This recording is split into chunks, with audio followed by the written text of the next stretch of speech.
all the electronics are now in the car. And with that FlySky G7P controller, Yokomo servo, Futaba GYD 550, Genzace Redline battery, and the new Hobbywing G3 XR10 Pro setup.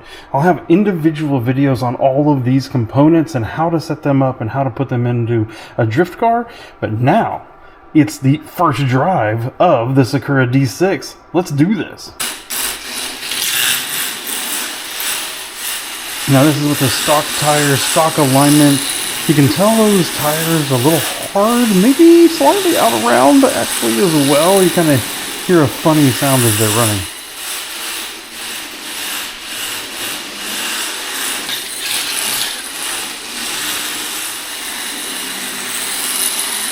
So the chassis is nice and smooth, easy to control. I can basically put it in this kind of situation about anywhere that I'd want. Doesn't take a lot of throttle to get it to transition. Factory alignment and all that straight out of the box seems quite nice actually, especially if you just kind of get used to driving the car. It's interesting with all the conversation about that active rear toe. I'm not really seeing it doing a lot. Maybe it's just because these tires are extra hard. So I'm not getting much hit on those rear tires, but I don't really see the active rear toe doing much, which is interesting.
Here's my initial takes and impressions of this chassis. Absolutely looks gorgeous, especially with this blue carbon fiber or other carbon fiber chassis that you can get for it. It just looks amazing. And so far, as promised, for an entry-level drift chassis, it drives very easy. It is very easy to with the electronics that I chose and everything in it.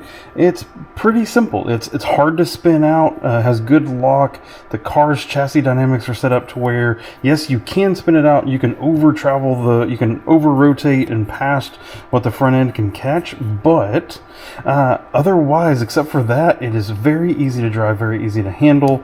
A couple things, I think it does come with these tires and wheels, but I've noticed that the wheels don't appear to be super round. As an example, if I roll it here, it wobbles.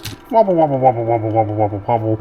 And I believe it's the wheels. I don't think it's the axles. I think it's actually the wheels themselves as I watch it.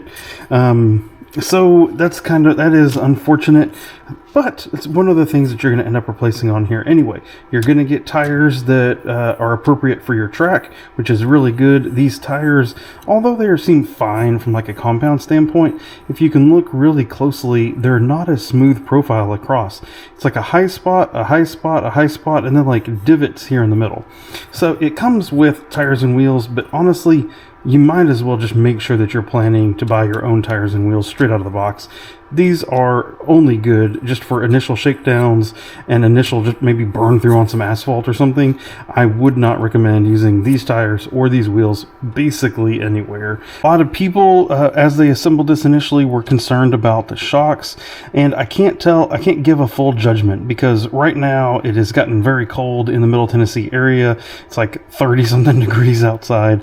The shocks feel stiff to me, both front and rear, but I don't know how much of that is just like the temperature that we're dealing with. It's quite cold here in the garage, and so are we going to need to change oils out? Are we going to maybe need to drill some holes in those pistons? Maybe something like that.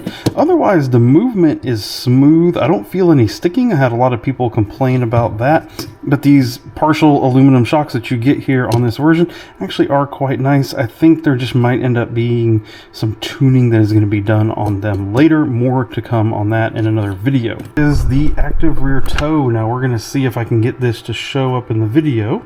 But you can clearly see those rear tires towing in. But because of the shock setup that we have right now, I haven't actually been able to see it move during driving. It gets a very small amount. A very small amount of movement. It's not squatting very much at all. So more to come on that. Maybe some different tuning, maybe some different adjustments. If we can get the rear end to be more active, then it would do more and we can do a better test with it. Another thing to note, that idler, the belt tensioner idler that's down in here, you can't see it right here from here, the motor's on top of it. Lots of folks complaining about actually breaking that as they've been out driving around. I so far have had no issues. I've been heavy on the throttle brake, that kind of thing. I wonder if there's something up with just how tight folks are making it. If you remember, as we assembled it, this rear diff case can actually clock that the rear bearing carriers, and I'm wondering if some folks are getting that too tight. Good news, the Facebook group is full of people with ideas and solutions for how to make that stronger. So if you have that issue, there are folks out there that are already solving it. I'm going to keep testing mine, and if I break it, I will show you some ideas that I have for it. So the real important thing about this Sakura chassis is that it is that entry-level chassis for so many people. The price is just so hard to beat, just a little over 100. I think this one with the carbon fiber chassis is like 150 or something like that. But like, they're just so budget friendly and easy to get into the hobby that many people are interested in these, and those are those new folks, or the new folks that haven't been in the hobby. And that is very important, that what this chassis does is it's pretty easy to assemble. We went through all the tips there, but then it also just performs really well straight out of the box. And so there's not a lot of major tuning that is necessary in order to get this thing up and running right, which is not what you can say about some of the competition that's out there. So big kudos for 3 Racing and the Sakura D6 folks out there for creating something that you can assemble from the instructions and drifts really well straight out of the box. Big kudos and thank you to them, because that helps make the new people that are coming into the hobby enjoy it just that much and not have that initial frustration of, I put it together and it drives bad, like what do I got to do? And then they got to dive into tuning it and things like that. Now up next for me, I already have a list here of some things and some modifications and some changes that I want to do to this car to test it out to see if we can unlock a little bit better performance. I clearly also need to get a body mounted on it, and that's going to be a very special body that is coming up here very soon on the channel, so keep an eye out and look for that. I'm going to start a whole Sakura D6 playlist, and so you will see a whole bunch of new things coming out on the channel related to everything that I do for this car. So if you're interested in following along, click that playlist and follow that one, and you'll get notified of any new videos that come up on it. So thank you for watching, and we will see you in the next video. Goodbye.